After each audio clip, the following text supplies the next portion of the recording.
Mais quand tu vois Ouais. ça, que la caisse, elle est même pas en Afrique, qu'elle est déjà ruinée, tu te dis là, putain, le rallye commence bien.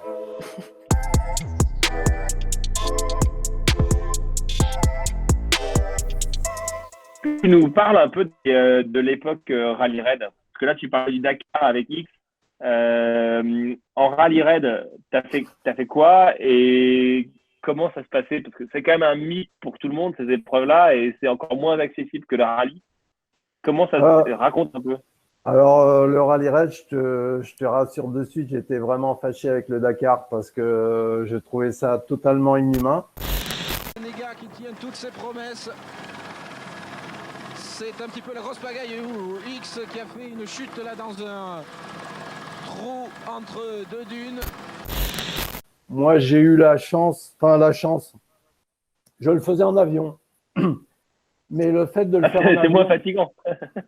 ah non, non, non, non, non, le fait de le faire en avion, si tu veux, déjà on s'est posé une fois, on voyait pas le bout de l'aile, il n'y avait pas de piste, tu te dis putain, il y a l'autre connard avec sa 404 qui va être en plein milieu. Euh, Tu voyais rien, il y avait un vent de sable terrible et le mec il s'est posé, la piste n'existait pas si tu veux. Là tu commences à baliser sérieusement. Il y avait plus un bruit dans l'avion. Hein. Et, euh, et en fait tu décolles très tôt parce qu'il fait trop chaud. Donc tu décolles, on devait décoller à 7 heures du matin et tu arrives en plein désert. Tu vois, tu voles pas très longtemps, hein, je me rappelle plus combien, mais tu arrives en plein milieu du désert. La première année, on n'avait pas de tente et on dormait à la belle étoile. Et en fait, tu crames toute la journée. Le meilleur moment que j'avais, moi, c'est à 18 heures. Et puis d'un seul coup, tu entends de loin, tout le monde s'agitait parce que là, c'est Radio Paddock, tu vois. Et là, la Mmh. tranquillité, c'était fini parce que, ouais, j'ai vu l'autre, il est à l'envers, il est sur le toit. En fait, tu vois, les voitures arrivaient, commençaient à arriver vers 18 heures. On les démontait, on n'avait pas le droit de prendre d'outillage, donc avec l'outillage de la voiture, D'accord. on les mettait sur les roues de secours, en fait.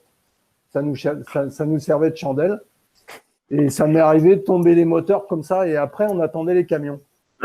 Mais le problème, D'accord. vous faites ça à 19h, 19h, 21h, 22h, les camions arrivaient à 2h du mat, des fois. Putain, Donc, oui. Donc toi, en fait, tu prenais l'avion à 7 heures du matin, tu partais du paddock, vous alliez à l'arrivée de l'étape du jour, ouais, ouais, vous attendiez jusqu'à ce que les voitures arrivent, ouais, donc grosso modo, tu crames au soleil pendant 5 ouais, heures. mm, Ensuite, les bagnoles arrivent. Là, tu fais avec les moyens du bord outillage ouais, de la bagnole jusqu'à 18, 19, 20 heures. Et quand les ouais, camions d'assistance arrivent, tu rempiles pour la deuxième partie jusqu'à ouais. X heures dans la nuit. Et derrière, à 6 heures du mat, tu te relèves, tu reprends l'avion et puis tu refais la Non, même chose. non, non, non, non, je te rassure de suite, hein, c'était quasiment jusqu'à 7h du matin. Hein. Là, il est parti de mécanique. Vous dormiez dans la journée, en fait. Oui, mais le problème, c'est là où je te dis que c'est très dur, c'est quand tu crames, tu dors pas vraiment. Bah ouais. Ouais. Ouais, ouais, je comprends bien. D'accord. T'as Et participé à combien de Dakar, toi? Oh, deux, c'est, c'est, c'est quasiment un de trop.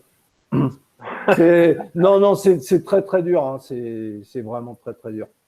Le, Quand tu rentres à Paris, je me rappelais, je rentrais à Paris, mais il fallait un mois pour s'en remettre, c'était terrible. Hein.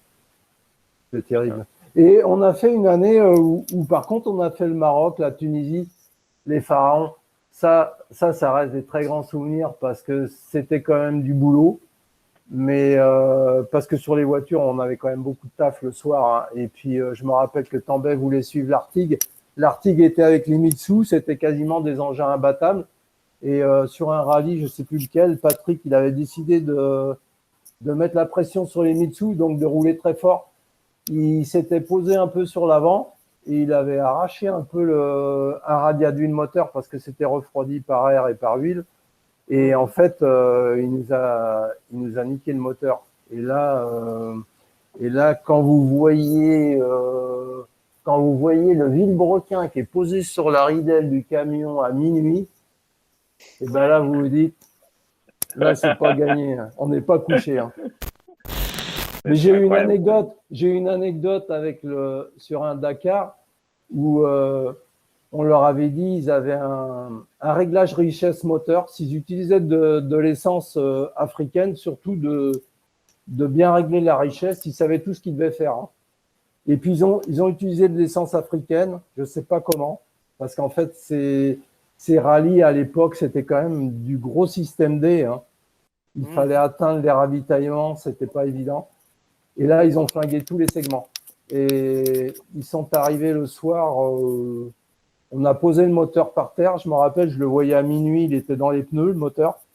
Et puis, on est allé demander un endoscope chez Peugeot ou Citroën à l'époque. Je ne sais plus si c'était Peugeot, je crois que c'était Peugeot, pour voir si l'état des pistons. Et en fait, on a décidé de remettre le moteur comme ça dans la voiture et on a rempli la voiture de bidons d'huile.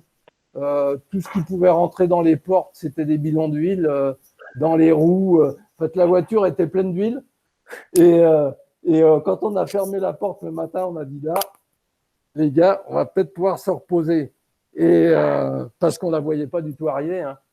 Et la stupéfaction, ils étaient là le soir. Ils se sont arrêtés mettre de l'huile constamment. Et en fait, le soir, ils étaient là. Et là, on a fait une grosse partie de mécanique. Je crois que c'est la partie de mécanique de ma vie. Parce qu'en fait, il faut aller chercher le moteur de secours qui est en plein milieu du 6.6. Je ne sais pas si vous avez vu un 6.6 de Rally Raid, mais Non. c'est plein à craquer. C'est-à-dire que le moteur, il est dessous tout le truc en plein milieu. Il est totalement inaccessible parce que vous n'avez pas le droit de changer le moteur. Donc, il faut décharger tout le 6.6 qui arrive entre minuit et 2 heures du matin. Et là, on a démonté le moteur. En fait, on a récupéré les segments qu'on a remis sur le moteur de course. Alors, naturellement, on n'avait jamais ouvert de moteur de Porsche. Ouais.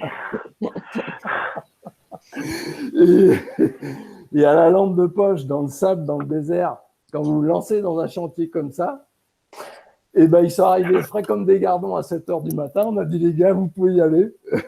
Ah, putain, Ils ont appuyé sur le bouton start et ils sont partis. La course n'est qu'un prétexte à l'aventure. Il faut passionner ceux qui partent et faire vibrer ceux qui restent.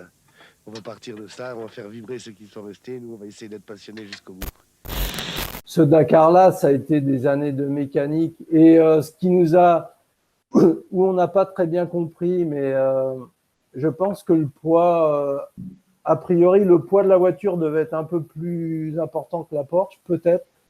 Mais surtout, en suspension, si tu veux, on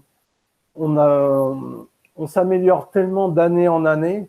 Quand tu vois ce que font les voitures de rallye maintenant, c'est absolument extraordinaire. C'est fabuleux en suspension. Et nous, en suspension, par rapport à la Porsche, on était déjà un step, mais largement au-dessus. Je me rappelle de Tambay, on allait rouler à Château-Latour. Et là, par contre, on passait beaucoup de temps avec les pilotes, on se secouait les colonnes parce que moi, j'aimais pas trop parce qu'il fallait être avec eux. Au cas il arrive une merde, et puis il fallait pas les envoyer tout seuls. C'était quand même des biplaces, les voitures. Donc, on passait la journée avec eux à tourner. Et Tambay me dit, tu vois, il y avait des vagues là, à passer. Il dit, tu vois avec le Land là-dedans, mais t'es garé. Il dit, avec celle-là, tu passes flat. Seulement, le problème, c'est que ça passait beaucoup plus fort dans le cassant.